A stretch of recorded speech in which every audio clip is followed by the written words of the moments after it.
Piece TV Bangla, মানবতা সমাধান। Oh, you who believe, give charity for the pleasure of Allah,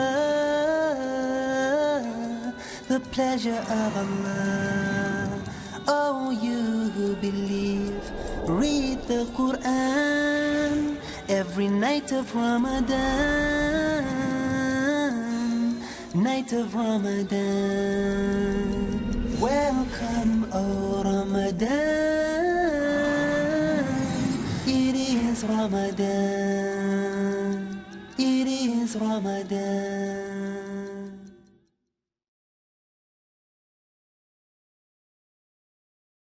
প্রিয় মুসলিম এবং অমুসলিম ভাই ও বোনেরা, আসসালামু আলাইকুম ওয়া রাহমাতুল্লাহি ওয়া বারাকাতুহু। আমাদের স্রষ্টা মহান আল্লাহ সুবহানাহু ওয়া তাআলার দয়া, শান্তি ও রহমত আপনাদের সবার উপরে বর্ষিত হোক। আমাদের অনুষ্ঠানে স্বাগতম। রমজান আর ডেট উইথ ডক্টর জাকির। আমি আপনাদের হোস্ট ইউসুফ চেম্বার্স। আর আজকে আমাদের অনুষ্ঠানে আলোচনার টপিক রমজান, আত্ম উন্নয়ন এবং ইসলাহ দেয়ার মাস, পর্ব 2। ডক্টর জাকির, আসসালামু আলাইকুম রহমতুল্লাহি ওবারাকাতুহু। ওয়ালাইকুম আসসালাম রহমতুল্লাহ বারাকাতুহু। তো ডক্টর জাকির, আমাদের গত পর্বে আমরা কথা বলেছিলাম, আসলে আপনি বলেছেন আর আমি শুনেছি, 70টা গুরুতর পাপ সম্পর্কে।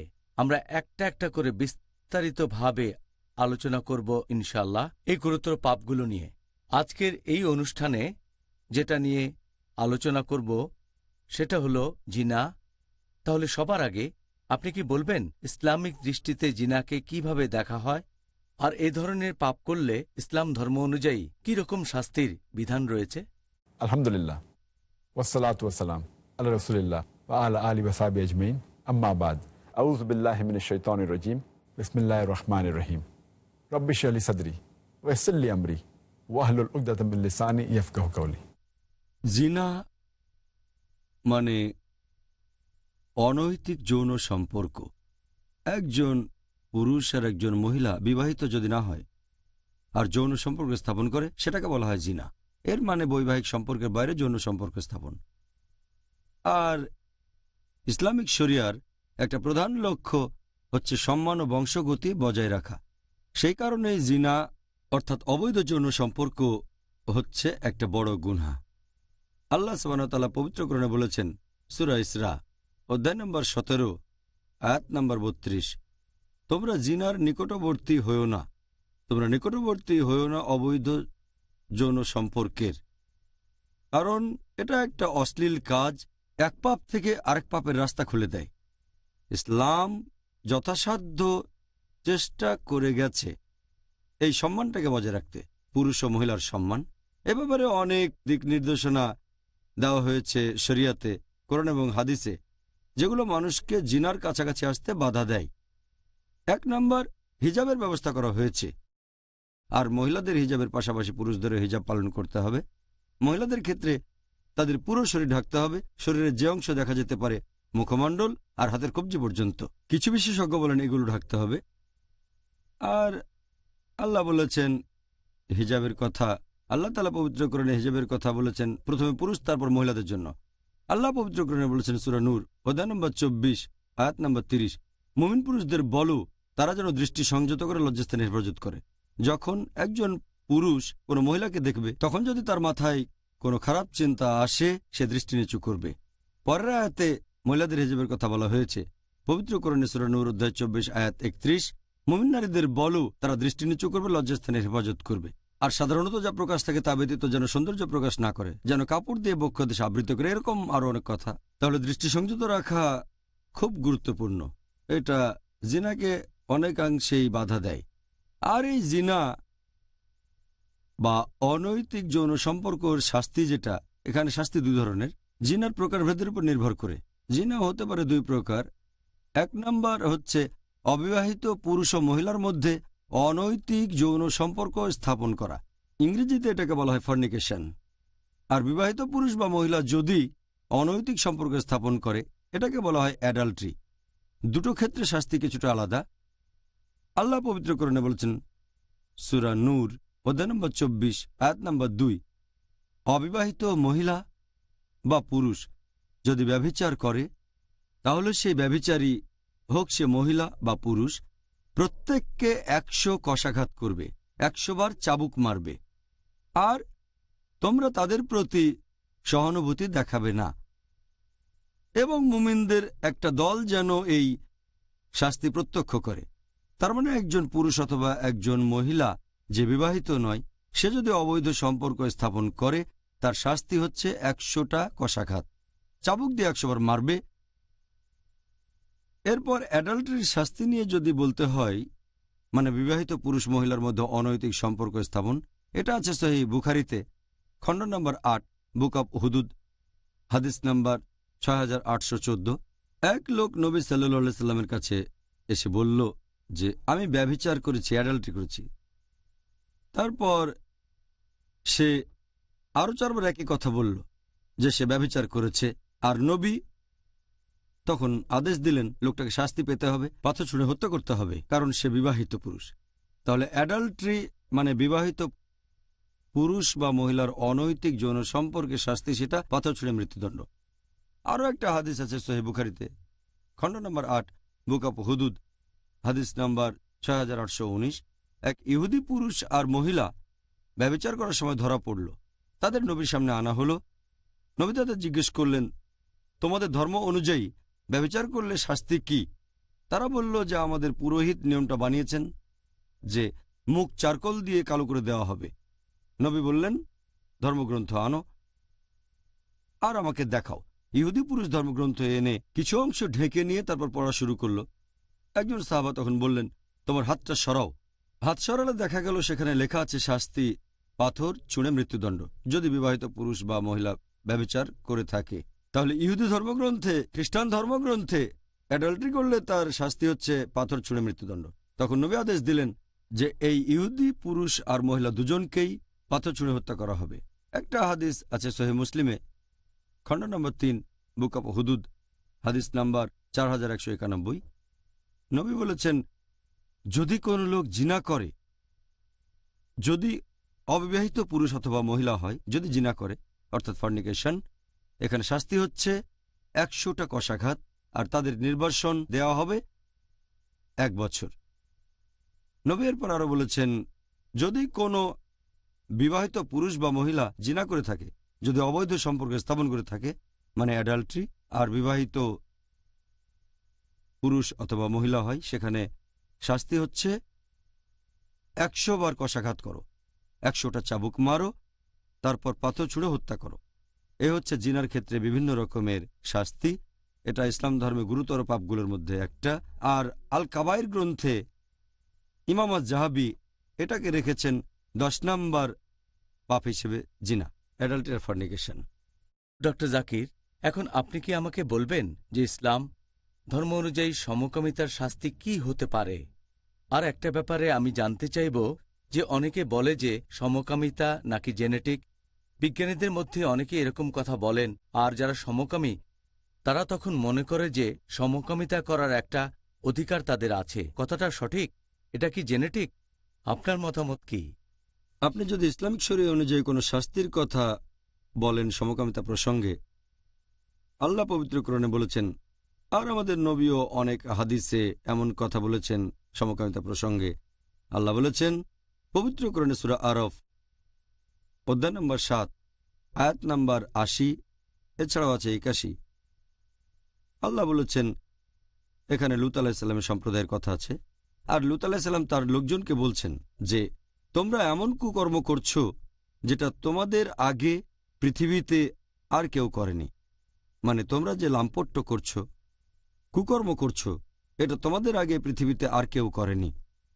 আর কামতৃপ্তির জন্য কি নারীকে ছেড়ে পুরুষের কাছে যাও? মানে তোমরা কি পুরুষদের কামনা করছো? নারীকে ছেড়ে তোমরা কি পুরুষের প্রতি আকৃষ্ট?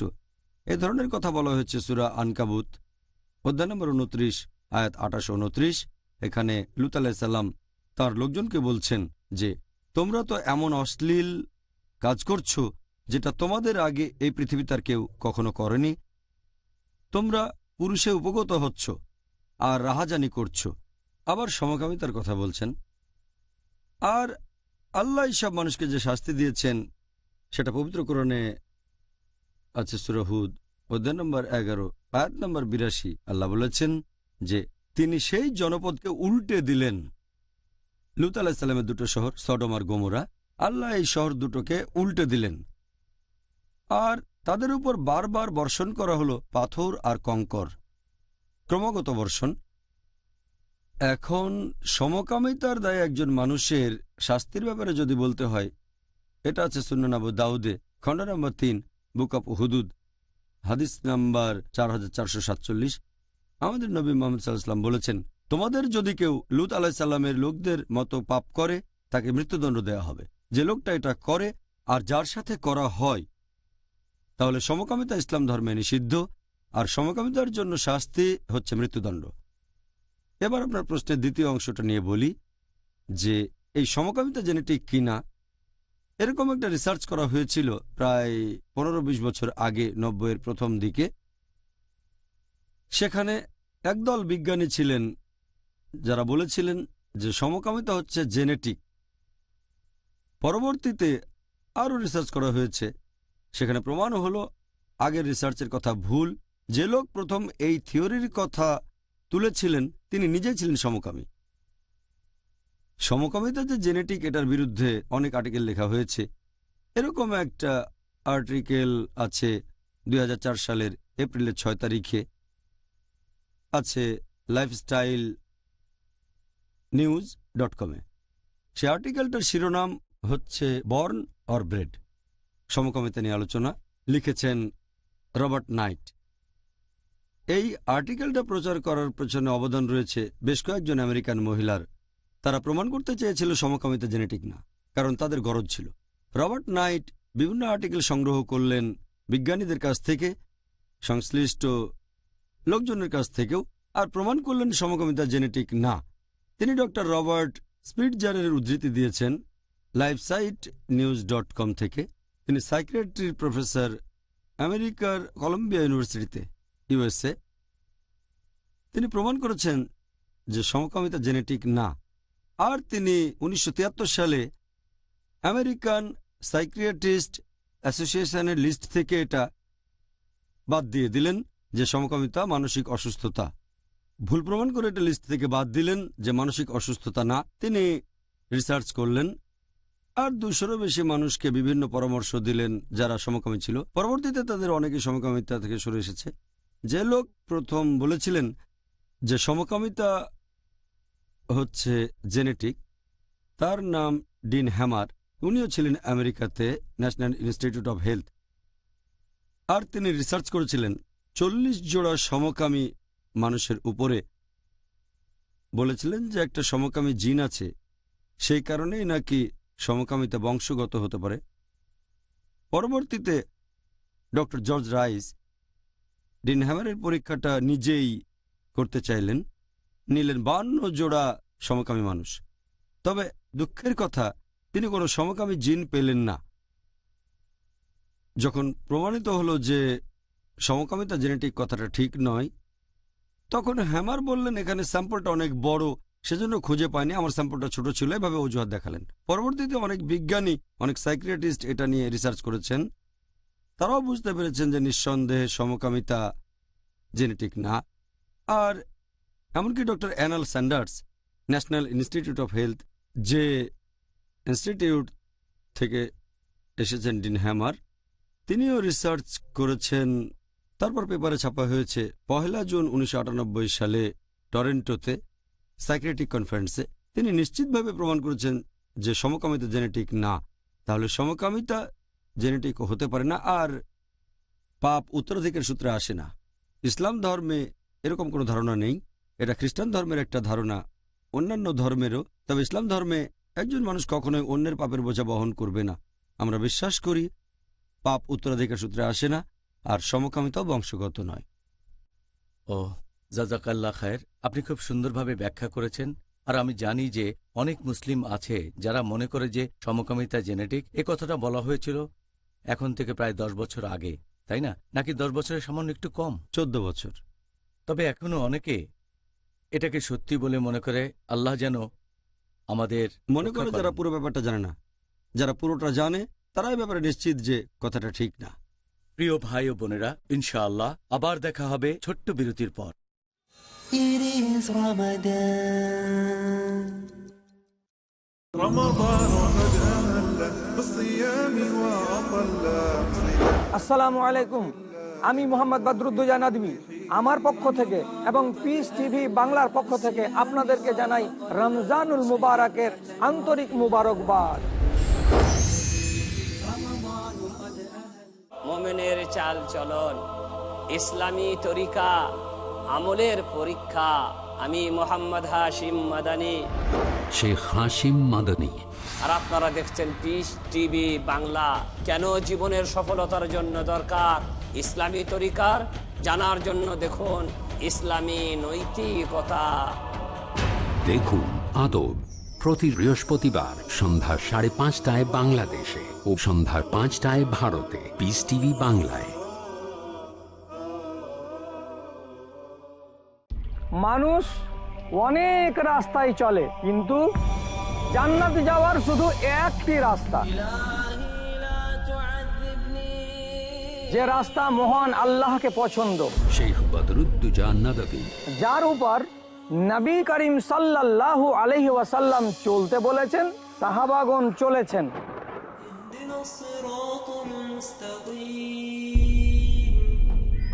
কি করে খাঁটি ঈমানের পথে চলে আল্লাহকে রাজি করা যায় তা জানতে হলে দেখুন পথ ও পাথেও, শুধু পিস টিভি বাংলায়। দেখুন পথ ও পাথেও প্রতি শনিবার সন্ধ্যা 5:30 আর পুনঃ সম্প্রচার সকাল 10:30 বাংলাদেশে, পিস টিভি বাংলায়। It is Ramadan. প্রিয় মুসলিম এবং অমুসলিম ভাই ও বোনেরা, আসসালামু আলাইকুম। স্বাগতম আমাদের অনুষ্ঠানে Ramzan a date with doctor Zakir. আমি আপনাদের হোস্ট ইউসুফ চেম্বার্স।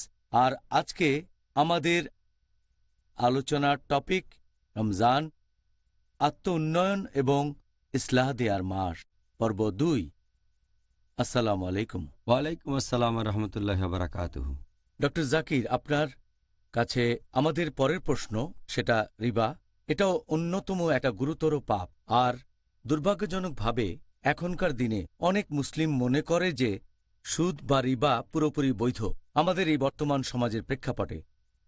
এই বিষয়ে কিছু বলেন, যার ভিত্তি কোরআন আর সুন্নাহ। আমি এটা মানি যে অনেক মুসলিম মনে করে রিবার ইন্টারেস্ট একই জিনিস না, মনে করে আইনসম্মত। তবে রিবার মানে মূল জিনিসের অতিরিক্ত। এটার মধ্যে আছে ইউজারি, খুব চড়া হারের সুদ। তবে এর মধ্যে ইন্টারেস্টও আছে, কারণ ইন্টারেস্টের সংজ্ঞাটাই হচ্ছে টাকা ধার দিয়ে টাকা উপার্জন। আর ইউজারি চড়া হারের সুদ, ছোট হোক বা বড় হোক, রিবা জিনিসটা হারাম। এর মধ্যে আছে ইন্টারেস্ট, এছাড়াও আছে ইউজারি। আর আল্লাহ সুবহানাহু ওয়া তাআলা পবিত্র কোরআনে এই রিবা শব্দটা উল্লেখ করেছেন সব মিলিয়ে 8 বার। এটা আছে সূরা আলে ইমরান অধ্যায় নম্বর 3 আয়াত নম্বর 130, সূরা নিসা অধ্যায় 4 আয়াত 61, সূরা বাকারা অধ্যায় 2 আয়াত নম্বর 275, এখানে 3 বার বলা হয়েছে। এরপর আবার সূরা বাকারা অধ্যায় 2 আয়াত 276, তারপর সূরা বাকারা অধ্যায় 2 আয়াত 278 ও 279। আল্লাহ এই দুটো আয়াতে বলেছেন, তোমরা রিবার দাবি ছেড়ে দাও, অর্থাৎ ইন্টারেস্টের দাবি। এবং যারা এই রিবার দাবি ছেড়ে দেবে না, তারা যেন আল্লাহ এবং রাসূলের সাথে যুদ্ধের জন্য প্রস্তুত থাকে। তার মানে আপনি যদি রিবা নেন বা দেন, আল্লাহ এবং রাসূল আপনার বিরুদ্ধে যুদ্ধ ঘোষণা করবেন। এছাড়া আরও বড় গুনাহ, যেমন মাদকদ্রব্য নেয়া, অ্যালকোহল পান করা, ড্রাগ ইত্যাদি। তবে রিবা বড় গুনার পাশাপাশি রিবায় জড়িত থাকলে আল্লাহ এবং রাসূল আপনার বিরুদ্ধে যুদ্ধ ঘোষণা করবেন। এটা পবিত্র কোরআনের একমাত্র আয়াত। মাত্র একটা পাপের ক্ষেত্রে আল্লাহ এবং রাসূল আপনার বিরুদ্ধে যুদ্ধ ঘোষণা করবেন, সেটা রিবা। তাহলে রিবা হচ্ছে খুবই বড় একটা গুনাহ। সেজন্য এটাকে বড় গুনার তালিকায় রাখা হয়েছে 12 নম্বরে। আল কাবায়ের গ্রন্থে লিখেছেন ইমাম আজ-যাহাবী, 12 নম্বরে আছে। আর রিবার শাস্তির ব্যাপারে যদি বলি, এটা আছে সহিহ মুসলিমে, খণ্ড নম্বর 3, হাদিস নাম্বার 3881। আমাদের নবী মুহাম্মদ সাল্লাল্লাহু আলাইহি ওয়াসাল্লাম অভিশাপ দেন সে লোকজনকে যারা রিবা নেয় এবং রিবা দেয়, যারা ইন্টারেস্ট নেয় আর ইন্টারেস্ট দেয়, যারা লিপিবদ্ধ করে আর যে দুজন সাক্ষী থাকে, তারা সবাই সমান। নবী বলেছেন সবগুলো মানুষ অভিশপ্ত। যে লোক রিবা নেয়, যে রিবা দেয়, আর যে সেটা লিপিবদ্ধ করে, আর যে লোক সাক্ষী থাকে সে, তাদের সবাই অভিশপ্ত আর সবাই একই স্তরে। এছাড়া আরও একটা হাদিস আছে মুস্তাদরাক আল হাকিমে, হাদিস নাম্বার 2259। প্রিয় নবী মুহাম্মদ সাল্লাল্লাহু আলাইহি ওয়াসাল্লাম বলেছেন যে এই রিবার মধ্যে 73টা প্রকারভেদ আছে, আলাদা আলাদা স্তর। সবচেয়ে নিচেরটা সমান হচ্ছে কোনো মানুষ যদি তার মায়ের সাথে জিনা করে থাকে, সবচেয়ে নিচের সারির এটা রিবা। 73টার মধ্যে সেটা হচ্ছে মায়ের সাথে জিনা করার মতো পাপ হবে। এটা একটা সহিহ হাদিস, আর এটা উল্লেখ আছে মাসনাদ আহমেদে, খণ্ড নম্বর 5, পৃষ্ঠা নম্বর 225। এছাড়াও এই হাদিসটার উল্লেখ আছে সহিহ আল জামিতে, হাদিস নাম্বার 3375। আমাদের নবী মুহাম্মদ সাল্লাল্লাহু আলাইহি ওয়াসাল্লাম বলেছেন, যদি কেউ 1 দিরহাম সমমূল্যের রিবা গ্রহণ করে, সেটা 36 বার জিনা করার চেয়েও গুরুতর পাপ। যদি আপনি রিবা নেন 1 দিরহাম, সেটা হবে 36 বার জিনা করার চেয়েও বড় গুনহা। তাহলে এই হচ্ছে ইসলামে রিবার শাস্তি আর পাপের গুরুত্ব। এখনকার দিনে দেখবেন যে পশ্চিমা বিশ্বের বেশিরভাগ দেশ রিবার ভেতরে তারা ডুবে আছে। সবকিছুর ভেতরে ইন্টারেস্ট। যদি লোন নেন ইন্টারেস্ট, বাড়ি কিনবেন ইন্টারেস্ট, গাড়ি কিনবেন ইন্টারেস্ট, ক্রেডিট কার্ড, এভাবে সবাই। আর এই সিস্টেম বানায় গরিব মানুষকে আরও গরিব। অনেক ধনী লোকও দেউলিয়া হয়ে যেতে পারে, তবে এতে সাধারণত ধনীরা আরও ধনী হয়। রিবার অনেকগুলো খারাপ দিকের উপরে একটা লেকচার দিয়েছি, ইন্টারেস্ট ফ্রি ইকোনমি প্রমালগামেটেড বাই কোরআন। সেখানে রিবার খারাপ দিকগুলো সব প্রমাণ করেছি। এখনকার দিনে দেখবেন আপনি বেশি লাভ করতে পারবেন যদি ইসলামিক নিয়মে ব্যবসা বাণিজ্য করেন। লাভ ক্ষতি শেয়ার করা ইন্টারেস্টের চেয়ে এটা অনেক ভালো। সে কারণেই বেশিরভাগ বড় কোম্পানি জিরো ডেট কোম্পানি। তারা ব্যাংক থেকে লোন নেয় না, তারা মার্কেটে শেয়ার ছাড়ে, শেয়ার বিক্রি করে, মানুষের সাথে লাভ ভাগাভাগি করে। এটা ইসলামিক কনসেপ্ট। আর বেশিরভাগ বড় কোম্পানি ডেট ফ্রি কোম্পানি, দেখবেন যে তারা কোনো রকম লোন নেয় না। আসলে ইসলামিক কনসেপ্ট অনুযায়ী তারা চলছে। আল্লাহ তাআলা আমাদের সামর্থ্য দিন, আমরা সবাই যেন ইসলামিক কনসেপ্ট অনুযায়ী চলতে পারি, রিবা থেকে বিরত থাকতে পারি, যেটাকে বলা হয় ইন্টারেস্ট বা সুদ। এবারে রিবার প্রসঙ্গে প্রথম প্রশ্নটা নিয়ে আলোচনা করি। এটার কি অনুমতি আছে যে একজন মুসলিম তার সঞ্চিত টাকা জমা রাখল একটা ইন্টারেস্ট বিয়ারিং অ্যাকাউন্টে অথবা ব্যাংকে, যাতে সেটা নিরাপদ থাকে? এখন সেই মুসলিম এখান থেকে যে ইন্টারেস্ট বা সুদ পাচ্ছে সেটা কি দান করতে পারে? বেশিরভাগ বিশেষজ্ঞ বলেন যদি জবরদস্তি করা হয়, হয়তো কোনো অমুসলিম দেশে আছেন আর নিরাপত্তার খাতিরে আপনি প্রচলিত ব্যাংকে ইন্টারেস্ট বিয়ারিং অ্যাকাউন্টে টাকা রাখতে পারেন, তবে এখানে ইন্টারেস্টের যে টাকাটা সেটা দান করবেন আল্লাহর কাছে পুরস্কার লাভের আশা না করে, কারণ এটা হারাম। বেশিরভাগ বিশেষজ্ঞ বলেন। তবে ব্যক্তিগতভাবে আমি একমত নই। আমার মত হচ্ছে, আমি এখানে শেখ ওতাইমের সাথে একমত। তিনি বলেছেন যে এই কাজটাও নিষিদ্ধ, কারণ কোরআন বলছে না যে সুদের টাকা ব্যবহার করো না। কোরআন যদি বলতো সুদের টাকা ব্যবহার করো না, তাহলে সিদ্ধান্তটা ঠিক হতো। কোরআন বলছে রিবায় জড়িত হয়েও না, নেবেও না, দেবেও না। দান করতে গেলে তো ব্যাংক থেকে রিবা নিতে হবে। সেজন্য আমি একমত না। যদি আপনি রিবা বন্ধ করতে চান, তাহলে সিস্টেমটাই বন্ধ করতে হবে। বলতে পারবো না যে নিরাপত্তার জন্য রাখলাম, ইন্টারেস্টের টাকা দান করে দেব। পরোক্ষভাবে তাদের উৎসাহিত করছেন, কারণ যখনই একটা অ্যাকাউন্ট খুলবেন যেটাতে ইন্টারেস্ট আছে, আপনি সাইন করে তাদের জানিয়ে দিচ্ছেন যে আমি এই ইন্টারেস্টের নিয়মটা মেনে নিচ্ছি। এই কাজটাও পাপ। আল্লাহ আপনাকে অভিশাপ দেবেন, আল্লাহ এবং রাসূল যুদ্ধ ঘোষণা করবেন আপনার বিরুদ্ধে। আর আমি এই লোকজনকে প্রশ্ন করব যারা বলে যে ইন্টারেস্টের টাকা আপনি দান করে দিতে পারেন।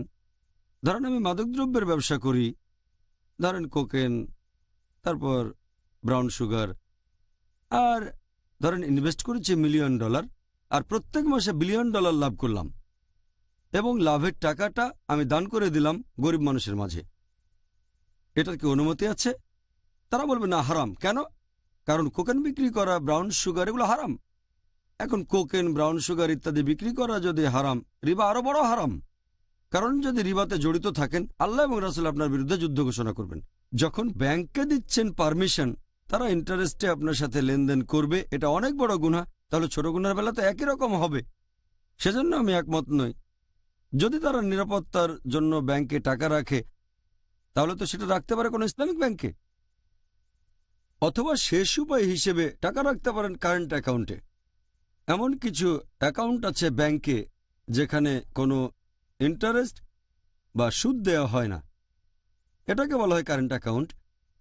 এই অ্যাকাউন্টে কোনো সুদ নেই, শেষ উপায় হিসেবে এখানে রাখতে পারেন। তবে শুধু সেই টাকাটাই রাখেন যেটা রোলিং করা প্রয়োজন, কারণ বিভিন্ন দেশে এমন নিয়ম আছে, যেমন ভারতে, ইংল্যান্ডে, যেখানে চেকের মাধ্যমে লেনদেন হয়। যদি আপনি ব্যবসায়ী হন, তাহলে অ্যাকাউন্টে সেই টাকা রাখেন যেটা রোলিং করা প্রয়োজন, বাকিটা ইনভেস্ট করতে পারেন প্রপার্টি, রিয়েল এস্টেট, স্টক ইত্যাদিতে। আর যদি নিরাপদে রাখতে চান, তাহলে ব্যাংকে একটা লকার ভাড়া নিয়ে সেখানে টাকাটা রেখে দেন। জানি এটা বোকামি, তারপরও রিবাতে খাটানোর চেয়ে এটা অনেক ভালো। অন্তত আল্লাহ রাসূলের কাছে নিরাপদে থাকবেন, না হলে আপনার বিরুদ্ধে যুদ্ধ ঘোষণা করা হবে। শেষ উপায় হিসেবে যদি শুধু নিরাপত্তার কথা ভাবেন, লকার ভাড়া নেন। হয়তো মাসে কয়েকশো টাকা বা বছরে 1000 খানেকের মতো লাগতে পারে, অথবা ইংল্যান্ডে হলে কয়েক পাউন্ড লাগবে। লকার ভাড়া নেন, সেখানে টাকাটা রেখে দেন, সরকারকে জানাতে পারেন, সমস্যা নেই, টাকাটা সেখানে রাখেন। যদি নিরাপত্তা চান আপনি, তবে নিলেন রিবা। আর যদি দানও করে দেন, এভাবে রিবার সিস্টেমকে উৎসাহিত করছেন। আমি বলবো যে এটাও হারাম। হ্যাঁ, আর এখন আমাদের ইংল্যান্ডও আলহামদুলিল্লাহ এরকম কিছু ব্যাংক চালু হয়েছে। আমি দোয়া করছি আল্লাহ সুবহানাহু ওয়া তাআলা আমাদের সাহায্য করুন, এরকম অর্গানাইজেশন যেন আরো হয় যারা সুদমুক্ত। আমি আল্লাহ সুবহানাহু ওয়া তাআলার কাছে দোয়া করছি এই অর্গানাইজেশনগুলো যেন সরল পথে থাকে। আমিন। তারা যেন সত্যি সত্যি ইন্টারেস্ট ফ্রি হয়। ইনশাআল্লাহ, ইনশাআল্লাহ। প্রিয় ভাই ও বোনেরা, ইনশাআল্লাহ আবার দেখা হবে ছোট্ট বিরতির পর। It is Ramadan.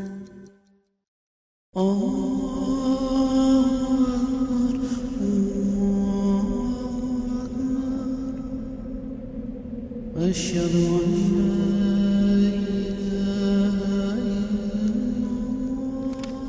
أن الذين آمنوا وعملوا الصالحات وأقاموا الصلاة وآتوا الزكاة لهم أجرهم عند ربهم ولا خوف عليهم ولا هم يحزنون.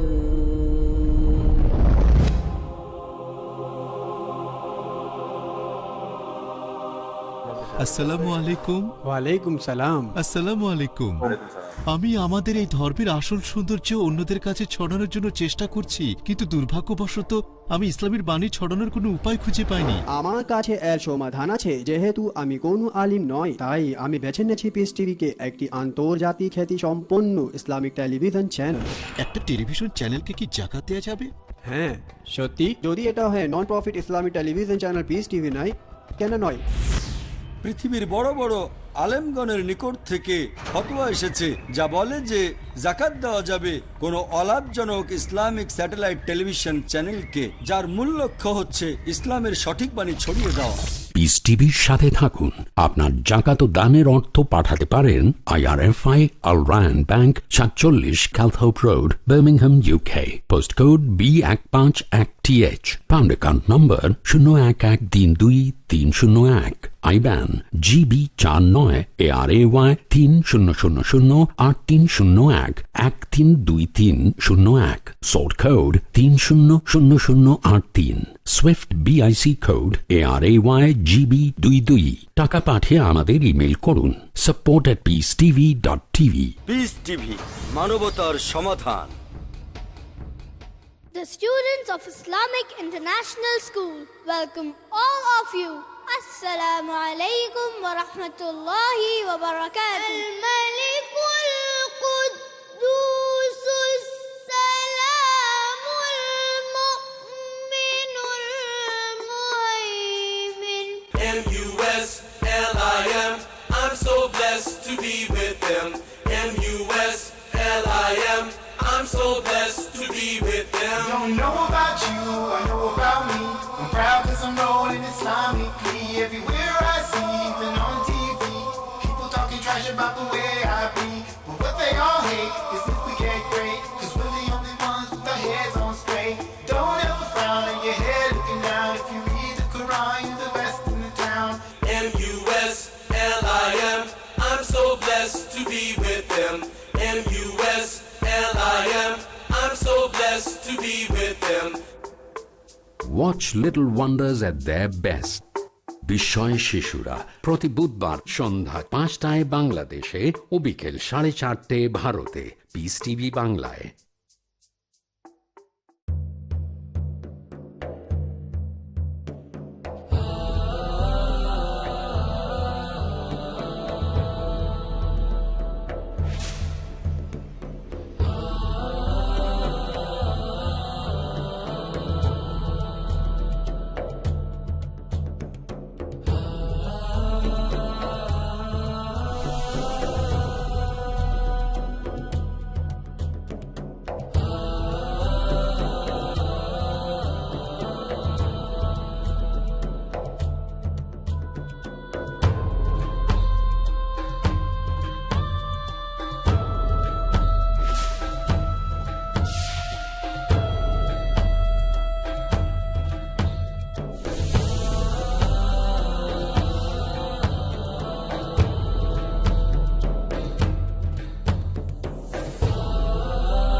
Piece TV Bangla, মানবতার সমাধান।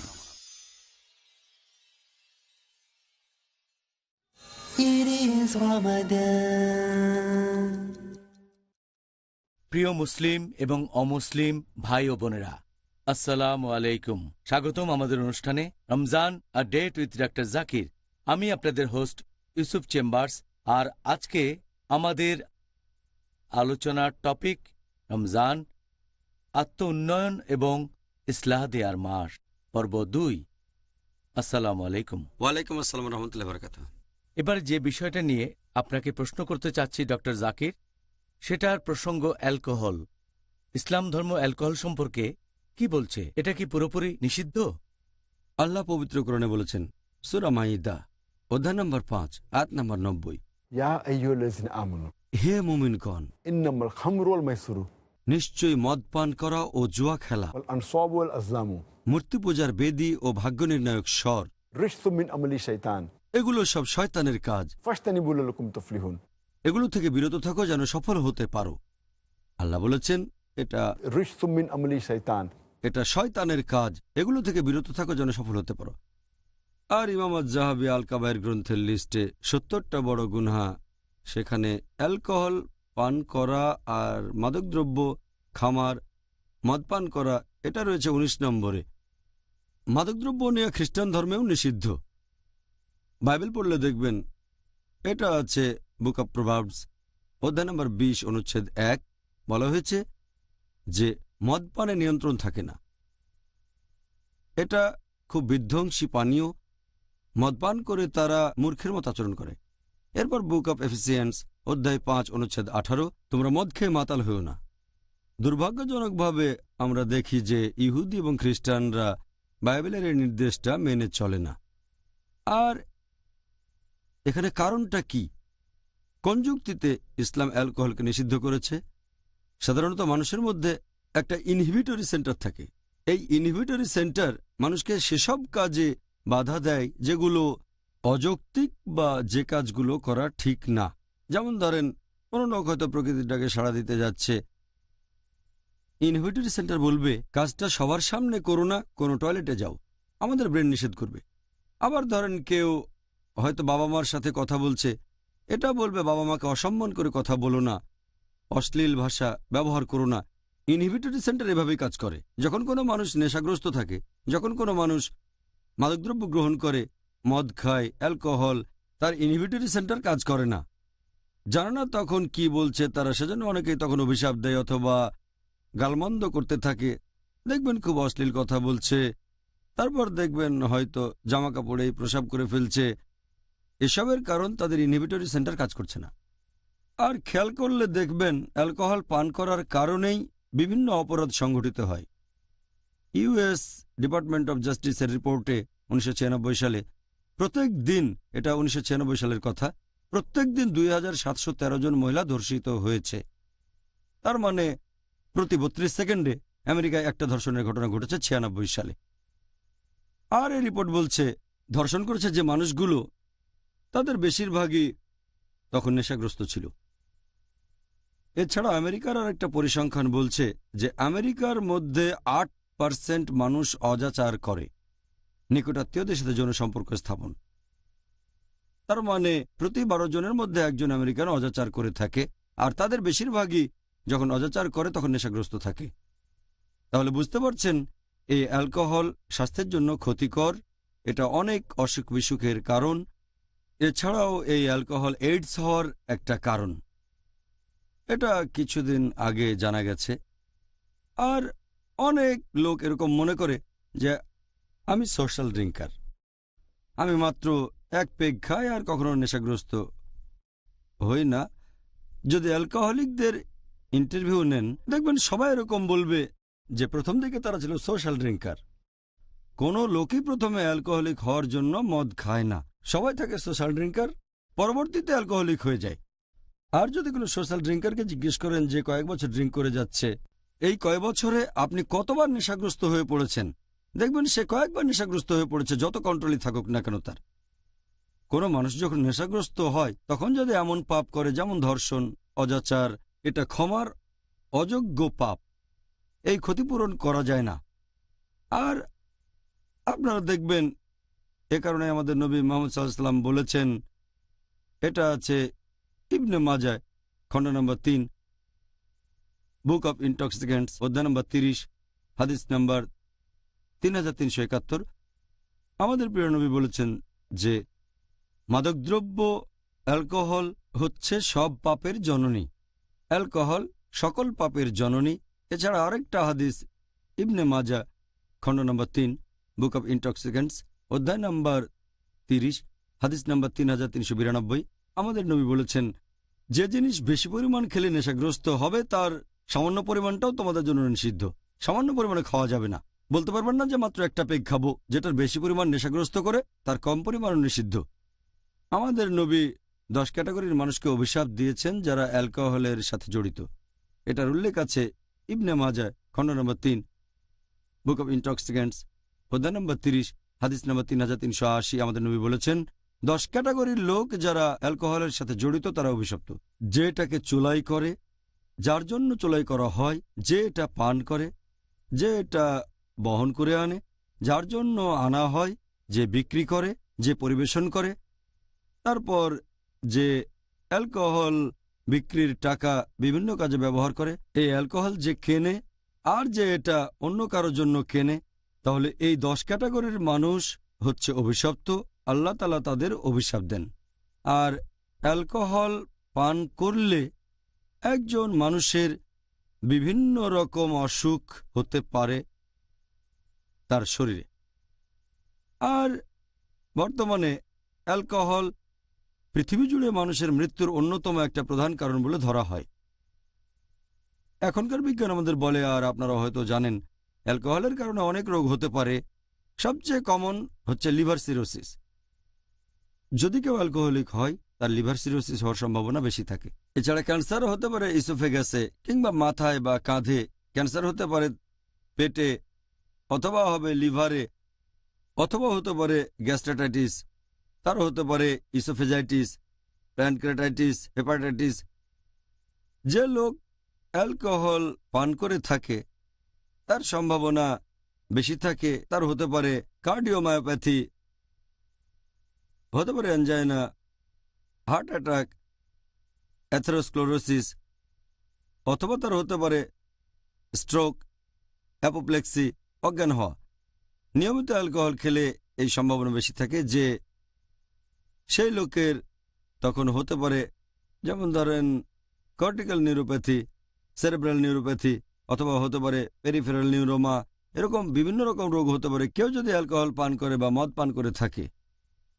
বিভিন্ন রোগ যেমন ধরেন ওয়েরনিক-কর্সাকফ সিনড্রোম, এই রোগে মানুষ নতুন স্মৃতিগুলো ভুলে যায় আর পুরনো স্মৃতিগুলো মনে পড়ে। এটা থায়ামিনের স্বল্পতার কারণে। যে লোক অ্যালকোহল পান করে তার হতে পারে ডেলিরিয়াম ট্রেমেন্স, এটার সাথে অ্যালকোহলের সম্পর্ক আছে।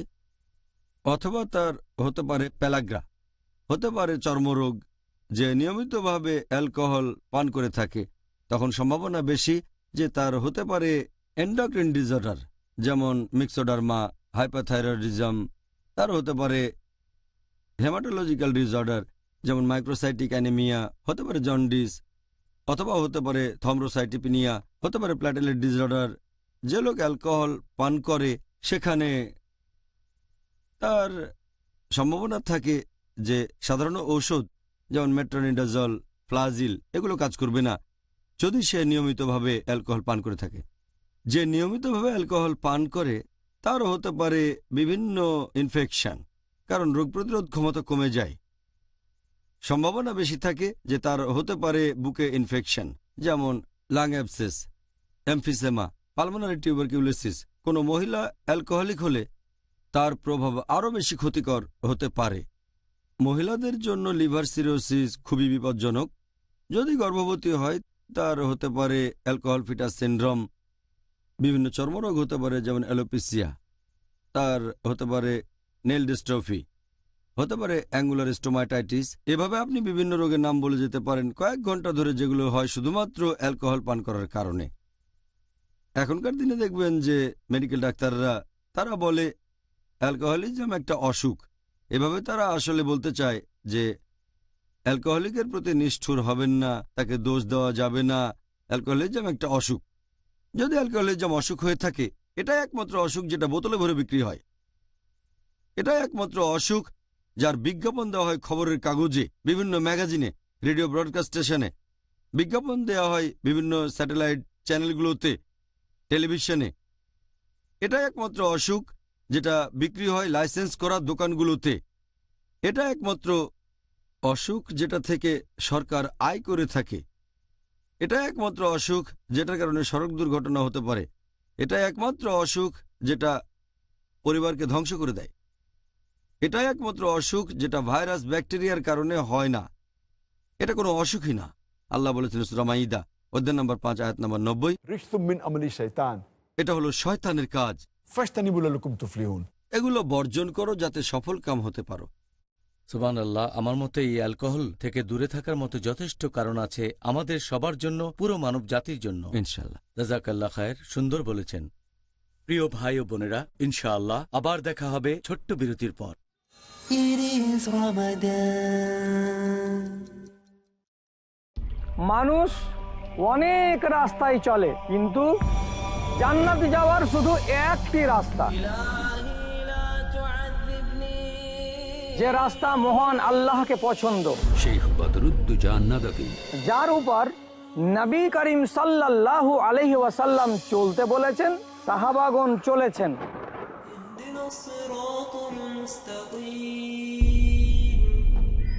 কি করে খাঁটি ঈমানের পথে চলে আল্লাহকে রাজি করা যায় তা জানতে হলে দেখুন পথ ও পাথেয়, শুধু পিস টিভি বাংলায়। দেখুন পথ ও পাথেয় প্রতি শনিবার সন্ধ্যা 5:30 আর পুনঃ সম্প্রচার সকাল 10:30 বাংলাদেশে পিস টিভি বাংলায়। সমানতা। কোরআন তো বিশ্বের সকল জ্ঞানের উৎস, এখান থেকে জ্ঞানকে বের করে নিতে হবে। ঘোষণা। সৌরজগৎ সূর্যকে কেন্দ্র করে, তার গ্রহগুলো একটি চমৎকার শৃঙ্খলার ভিতর দিয়ে ঘুরছে। পৃথিবী ঘুরছে তার আপন কক্ষপথে। গবেষণা। আল্লাহ সুবহানাহু ওয়া তাআলা কি পরিমাণ শৃঙ্খলার ব্যবস্থা করেছেন। ডক্টর আহমদুল্লাহ ত্রিশালী। সব আলোচনা এখানে চলে আসতে পারে। হে আল্লাহ মালিকাল মুলক, সকল সৃষ্টি জগতের মালিক তুমি। যা মজবুত করে দেবে ঈমান, কোরআন ও আধুনিক বিজ্ঞান। পরবর্তী অনুষ্ঠান পিস টিভি বাংলায়। It is Ramadan. প্রিয় মুসলিম এবং অমুসলিম ভাই ও বোনেরা, আসসালামু আলাইকুম। স্বাগতম আমাদের অনুষ্ঠানে Ramzan a date with doctor Zakir. আমি আপনাদের হোস্ট ইউসুফ চেম্বার্স। আর আজকে আমাদের আলোচনার টপিক রমজান, আত্ম উন্নয়ন এবং ইসলাহ দেয়ার মাস, পর্ব 2। আসসালামু আলাইকুম। ওয়ালাইকুম আসসালাম রহমতুল্লাহ বারাকাতুহু। এখন ডক্টর জাকির, আমি যেটা জানতে চাইব সেটা হলো কারো নামে কুৎসা রটানো আর পেছন থেকে নিন্দা। আপনি কি এ ব্যাপারে ইসলামিক নিয়মটা বলবেন, এই কুৎসা রটানো আর নিন্দার ব্যাপারে? আল্লাহ পবিত্রকরণে বলেছেন সূরা হুজুরাত অধ্যায় নম্বর 49 আয়াত নম্বর 12 যে অনুমান করা থেকে তোমরা বিরত থাকো, কারণ বেশিরভাগ ক্ষেত্রেই অনুমান করা পাপ। কুৎসা রটিও না, অন্য মানুষের পেছন থেকে কখনো তার নিন্দা করো না। তোমরা কি তোমাদের মৃত ভাইয়ের মাংস খেতে প্রস্তুত আছো? না, তোমরা এটা ঘৃণা করো। তার মানে যদি কুৎসা রটান, আল্লাহ পবিত্রকরণে বলেছেন এটা হলো তোমার মৃত ভাইয়ের মাংস খাওয়ার সমান। এটা কি পছন্দ করো? উত্তর হচ্ছে না। ভাইয়ের মাংস খাওয়া এটাই তো হারাম। মৃত কিছুর মাংস খাওয়া এটা দ্বিগুণ পাপ। এমনকি ক্যানিবাল যারা নরমাংস খায় তারা মৃত ভাইয়ের মাংস খায় না। পবিত্রকরণ বলছে কুৎসা রটানো হলো নিজের মৃত ভাইয়ের মাংস খাওয়ার সমান।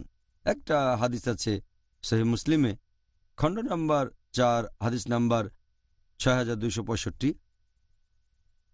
আমাদের প্রিয় নবী মুহাম্মদ সাল্লাল্লাহু আলাইহি ওয়াসাল্লাম বলেছেন যে তোমরা কি জানো কুৎসা কি? সাহাবীগণ বললেন আল্লাহর রাসূলই ভালো জানেন। তখন নবী বললেন যে কেউ যদি অন্য কারো বিরুদ্ধে কথা বলে তার পেছন থেকে, যেটা হয়তো সে পছন্দ করবে না, সেটাকে তখন বলা হয় কুৎসা রটানো। একজন তখন নবীকে প্রশ্ন করল, আমার কথা যদি সত্যি হয়, লোকটার যদি সে দোষ থাকে, তখন নবী বললেন যদি কারো পেছন থেকে তার বিরুদ্ধে বলো আর সেটা সত্যি হয় তখন কুৎসা রটানো, যদি মিথ্যে হয় তাহলে মিথ্যে অপবাদ। এই দুটোই নিষিদ্ধ, কুৎসা রটানো আর মিথ্যা অপবাদ দেয়া পুরোপুরি নিষিদ্ধ। আর আল্লাহ পবিত্রকরণে বলেছেন সূরা হুমাজা অধ্যায় নম্বর 104 আয়াত নম্বর 1, ওয়াইলুল লিকুল্লি হুমাযাতিল লুমাযা। দুর্ভোগ তাদের যারা পেছনে আর সামনে মানুষের নিন্দা করে। এছাড়াও একটা হাদিস, এটা আছে সহিহ বুখারীতে, খণ্ড নম্বর 1, বুক অব অজু, হাদিস নাম্বার 216। মুহাম্মদ সাল্লাল্লাহু আলাইহি ওয়াসাল্লাম একদিন গোরস্থানের পাশ দিয়ে যাচ্ছিলেন। তখন তিনি শুনলেন যে দুজন মুসলিম কাঁদছে আর আর্তনাদ করছে, কারণ তারা তখন কবরের ভেতর শাস্তি পাচ্ছে। নবী বললেন যে তোমরা কি জানো কি কারণে এই শাস্তি পাচ্ছে? সাহাবীগণ বললেন না। নবী বললেন একজন কখনোই তার প্রস্রাবের ব্যাপারে সচেতন থাকতো না, প্রস্রাব করার পরে নিজেকে পরিষ্কার করা উচিত, সাবধান থাকা উচিত। আর অন্যজন সবসময় মানুষের মধ্যে শত্রুতা বাঁধিয়ে দিত। তাহলে পবিত্র কোরআন এবং সহিহ হাদিস অনুযায়ী কুৎসা রটানো আর মিথ্যা অপবাদ দেয়া দুটোই নিষিদ্ধ। আচ্ছা, আপনাকে অনেক ধন্যবাদ ডক্টর জাকির। এবারের প্রসঙ্গ পোশাকের নিচের অংশ, পুরুষদের পোশাক। পুরুষদের জন্য টাকনুর নিচে পোশাক পরা এটা কি পুরোপুরি হারাম? টাকনুর নিচে পোশাক পরা, যদিও সেই লোক হয়তো গর্ব বা ঔদ্ধত্য দেখানোর জন্য সেভাবে পড়েনি। এখানে আরবি শব্দটা যখন পোশাকের নিচের অংশ টাকনুর নিচে চলে যায় তখন সেটা ইসবাল। এটা পোশাকের নিচের অংশ, হয়তো প্যান্ট অথবা পাজামা, পাঞ্জাবি, যদি টাকনুর নিচে থাকে সেটাকে বলা হয় ইসবাল। পোশাকটা নিচে টাচ করলে হয়তো মেজে পরিষ্কার করবে, এই সব কিছুই হচ্ছে পাপ। আর দুর্ভাগ্যজনকভাবে আমরা দেখি অনেক মুসলিম, বেশিরভাগ মুসলিমই, তারা এই গুরুতর পাপের ব্যাপারে কোনো গুরুত্ব দেয় না, মনে করে এতে কোনো সমস্যা নেই।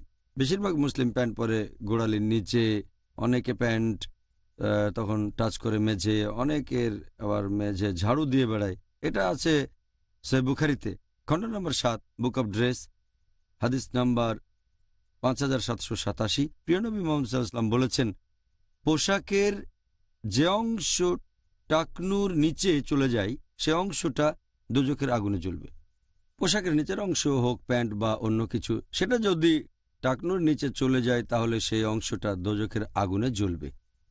এছাড়া আরেকটা হাদিস আছে সহিহ বুখারীতে, খণ্ড নম্বর 7, বুক অব ড্রেস, হাদিস নাম্বার 5788। আমাদের নবী মুহাম্মদ সাল্লাল্লাহু আলাইহি ওয়াসাল্লাম বলেছেন যে আল্লাহ সেই লোকের দিকে তাকাবেন না পুনরুত্থানের দিনে যে লোক তার পোশাক পরে টাকনুর নিচে আর সেটা নিয়ে গর্ব করে। তাহলে টাকনুর নিচে পোশাক পরা এটা নিষিদ্ধ একেবারে। এটা হলো গর্ব আর ঔদ্ধত্যের লক্ষণ। একজন মানুষ এটা নিয়ে গর্ব করুক বা না করুক এটা হারাম। আর এটা আছে সুনান আবু দাউদে খণ্ড নম্বর 3 বুক অব ড্রেস হাদিস নাম্বার 4083। বলা হয়েছে তোমাদের পোশাকের নিচের অংশ, যেমন তোমার শার্ট অথবা তোমার পাগড়ি, যদি সেটা টাকনুর নিচে চলে যায়, মাটিতে গড়াগড়ি খায়, তাহলে রোজ কিয়ামতের দিনে আল্লাহ তোমার দিকে তাকাবেন না। তাহলে ইসবাল মানে পায়ের টাকনুর নিচে পোশাক পরা এটা গুরুতর পাপ। আর কিছু লোক বলে যে গর্ব আর ঔদ্ধত্য না দেখালে এভাবে পড়ার অনুমতি আছে। এটা সম্পূর্ণ ভুল ধারণা, এটা মোটেও ঠিক না। চিন্তা করেন মুহাম্মদ সাল্লাল্লাহু আলাইহি ওয়াসাল্লামের সময়ে নবী তখন সাহাবীগণকে বলেছেন যে তোমাদের পোশাকের নিচের অংশ টাকনুর উপরে থাকবে, সবাই এভাবেই পরেছেন। এখন দেখেন, যদি আমরা বলি যে টাকনুর নিচে পোশাক পরতে পারবো যদি গর্ব না করি, তাহলে বোঝাতে চাচ্ছি যে সাহাবীগণের চেয়ে উপরে আমরা। নবী সাহাবীগণকে বলেছেন যে পোশাকের নিচের অংশ টাকনুর উপরে রেখো, পোশাক থাকবে টাকনুর উপরে। যদি বলি আমাদের পরার দরকার নেই, যদি মনে করি যে এভাবে পরে গর্ব না করলে কোনো সমস্যা নেই, এটা দিয়ে বোঝাতে চাচ্ছেন আপনারা সাহাবীগণের চেয়ে ভালো, যেটা মোটেও ঠিক না। সেজন্যই ইসবাল তার মানে টাকনুর নিচে পর্যন্ত পোশাক পরা, গর্ব করেন বা না করেন এটা হারাম। গর্ব করলে বড় গুনাহ, কারণ দ্বিগুণ পাপ করছেন। টাকনুর নিচে পরা প্লাস গর্ব আর ঔদ্ধত্য, এটা দ্বিগুণ পাপ। আপনাকে অনেক ধন্যবাদ ডক্টর জাকির। এবারে আপনার কাছে পরের প্রশ্ন, ইসলাম ধর্ম তাদের বিরুদ্ধে কি ব্যবস্থা নেবে যারা কোনো আদালতে গিয়ে মিথ্যা বলে এবং মিথ্যা সাক্ষ্য দেয়? আদালতে মিথ্যা সাক্ষ্য দেওয়ার প্রসঙ্গে যদি বলেন, আল্লাহ পবিত্র কোরআনে বলেছেন সূরা নূর অধ্যায় নম্বর 24 আয়াত নম্বর 4, যদি কেউ কোনো মহিলার পবিত্রতা বা শুদ্ধতা সম্পর্কে মিথ্যা অপবাদ দেয় এবং যদি 4 জন সাক্ষী হাজির না করে থাকে, তাকে তাহলে 80 বার কশাঘাত করা হবে। তার মানে তাকে 80 বার চাবুক মারা হবে, আর ভবিষ্যতে কখনোই তার সাক্ষ্য নেওয়া হবে না। তাহলে কেউ মিথ্যে সাক্ষ্য দিলে তার শাস্তি হবে এরকম। এছাড়া আরেকটা হাদিস আছে সহিহ বুখারী খণ্ড নম্বর 3 বুক অব উইটনেসেস হাদিস নাম্বার 2654। সাহাবীগণকে আমাদের নবী মুহাম্মদ সাল্লাল্লাহু আলাইহি ওয়াসাল্লাম বললেন, সবচেয়ে মারাত্মক পাপ কোনটা সেটা কি তোমাদের বলবো? সাহাবীগণ উত্তর দিলেন, বলেন হে আল্লাহর রাসূল। মুহাম্মদ সাল্লাল্লাহু আলাইহি ওয়াসাল্লাম বললেন যে 1 নম্বর আল্লাহর সাথে কাউকে শরীক করা, 2 নম্বর বাবা আর মাকে অসম্মান করা। এরপর আমাদের নবী আরও বললেন 3 নম্বর হচ্ছে মিথ্যে সাক্ষ্য দেয়া, এটা গুরুতর পাপ। আরেকটা হাদিস সুনান আবু দাউদ খণ্ড নম্বর 3 হাদিস নাম্বার 3592। প্রিয় নবী মুহাম্মদ সাল্লাল্লাহু আলাইহি ওয়াসাল্লাম বলেছেন যে নামাজ পড়ার পরে নবী ঘুরে তাকালেন আর বললেন, মিথ্যে সাক্ষ্য দেয়া এটা হচ্ছে আল্লাহর সাথে কাউকে শরীক করার মতো গুরুতর গুনাহ। এই হাদিসে মুহাম্মদ সাল্লাল্লাহু আলাইহি ওয়াসাল্লাম বলেছেন যে মিথ্যা সাক্ষ্য দেয়া শিরক করার মতো বড় গুনাহ। এ কারণে এটা হচ্ছে একটা বড় গুনাহ ইসলাম ধর্মে। আজকের অনুষ্ঠানের শেষ প্রশ্ন, এটা জ্যোতিষশাস্ত্র নিয়ে। এই ব্যাপারে ইসলামিক নিয়মটা কি বলবেন? যদি কোনো লোক এই জ্যোতিষশাস্ত্র বা রাশিফল এগুলো নিজের সাথে মিলিয়ে দেখে, হতে পারে প্রত্যেক দিন অথবা প্রতি সপ্তাহে একদিন। জ্যোতিষশাস্ত্র আর ভাগ্য গণনা এই সম্পর্কে যদি বলতে হয়, এখন এটা বেশ কমন পুরো পৃথিবীতে। আপনি পেপারটা খুললে দেখতে পাবেন বিভিন্ন নক্ষত্রের অবস্থান, মকর রাশি বা তুলা রাশি, এরকম রাশিচক্র, আর অনেক মানুষই এগুলো বিশ্বাস করে।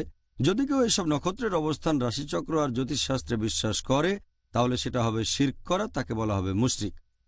যদি কেউ মজা পাওয়ার জন্য পড়ে, অনেকে এরকম পত্রিকা উল্টাতে উল্টাতে রাশিচক্রের পাতাটা পড়ে ফেলল, তাহলে এটাও একটা পাপ। কারণ আমাদের নবী মুহাম্মদ সাল্লাল্লাহু আলাইহি ওয়াসাল্লাম বলেছেন, এটা আছে সহিহ বুখারীতে খণ্ড নম্বর 2 হাদিস নম্বর 1038। মুহাম্মদ সাল্লাল্লাহু আলাইহি ওয়াসাল্লাম ফজরের নামাজ শেষে পেছন ফিরে বললেন যে আল্লাহ বলেছেন, কিছু লোক আছে যারা আমাকে বিশ্বাস করে আর কিছু লোক আছে আমাকে বিশ্বাস করে না। যারা বিশ্বাস করে বৃষ্টি হয়েছে, এটা আল্লাহ সুবহানাহু ওয়া তাআলার কারণে, তারা আমাকে বিশ্বাস করে। গ্রহ নক্ষত্রে বিশ্বাস করে না। আর যারা বিশ্বাস করে বৃষ্টি হয়েছে নক্ষত্রের কারণে, তারা গ্রহ নক্ষত্রে বিশ্বাস করে, আমাকে বিশ্বাস করে না। এছাড়া আরও একটা হাদিস মাসনাদ আহমেদে, খণ্ড নম্বর 2, হাদিস নাম্বার 9536, প্রিয় নবী মুহাম্মদ সাল্লাল্লাহু আলাইহি ওয়াসাল্লাম বলেছেন, যদি কেউ ভাগ্য গণনাকারীর কাছে যায় যে ভবিষ্যৎ বলে আর তাকে বিশ্বাস করে, সে বিশ্বাস করে না মুহাম্মদ সাল্লাল্লাহু আলাইহি সাল্লামকে, আমাকে বিশ্বাস করে না। আরেকটা হাদিস আছে সহিহ মুসলিমে, খণ্ড নম্বর 4, হাদিস নম্বর 5540, প্রিয় নবী মুহাম্মদ সাল্লাল্লাহু আলাইহি ওয়াসাল্লাম বলেছেন, যদি কেউ কোনো গণকের কাছে যায় আর যদি তাকে বিশ্বাস করে, তার দোয়া কবুল করা হবে না 40 রাত। তাহলে ভাগ্য গণনা আর জ্যোতিষশাস্ত্রকে নিন্দা করা হয়েছে ইসলামে।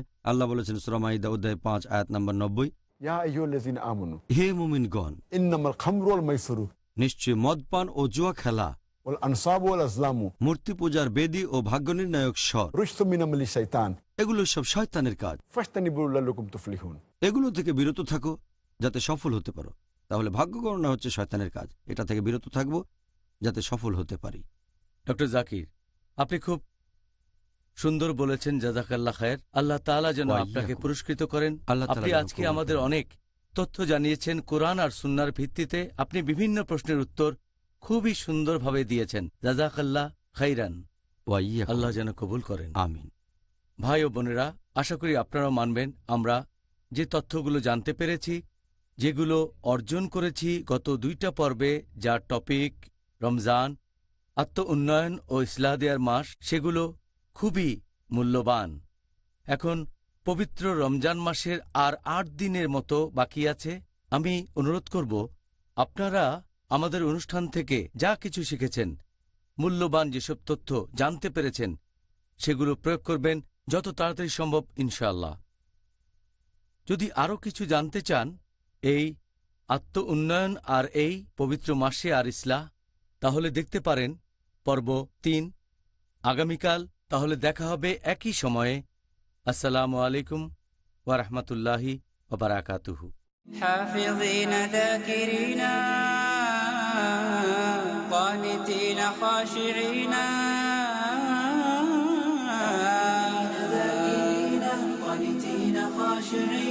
مسلمين مؤمنين للإله عابدين. شهرنا صوم وعتق وقنوت فيه صدق، يومنا صبر ورفق بدموع البائسين. رمضان قد أهل بالصيام وأطل مسعدا أهلا وخلا ليته في كل حين. رمضان قد أهل بالصيام وأطل مسعدا.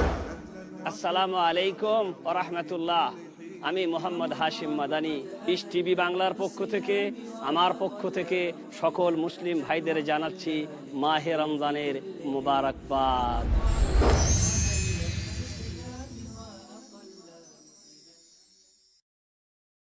পবিত্র চেষ্টা, আল্লাহর দিকে মানুষকে ডাকতে হবে। সেই পথটা হলো আল্লাহর পথ, অন্য কারো পথ না। অপূর্ব তরিকা, সৎ কাজের আদেশ দিতে হবে, অসৎ কাজ থেকে নিষেধ করতে হবে। শেখ মুজাফফর বিন মহসিন, আমার গাইড বুক হবে কোনটা? পবিত্র কুরআন এবং সহিহ হাদিস। সুন্দর অনুষঙ্গ, এই দুইটা হবে আমাদের চলার পথ, অন্য কোনো পথ হবে না। কত ভালোভাবে চলছে সমস্ত যুগে দাওয়াতের কাজ।